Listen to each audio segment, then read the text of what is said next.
За бицээ дахиад нуруугаа цэглээд болно. За хөлийнхөө өсгийг өргөж байгаа. За хөлийнхөө шагаагаар эргүүлээ. Баруун тишээгээ 1 2 3 4 5 6 ээж ингээ хараад ингэж байгаа аахгүй ийшээгээ ингээ баруун тишээ ингээ доошоо буугаад дахиад ингээ өксөж тойрмолж байгаа аахгүй. За одоо зүүн тишээ эргүүлээ хараарай.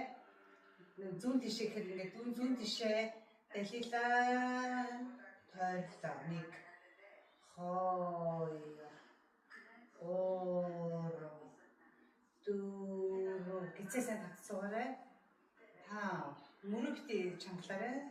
6 за дараагийн тасгал нь ингэж суучаад өсгөө нийлүүлээд хөлийнхөө хоёр ихээр ургаар цохиж өгье.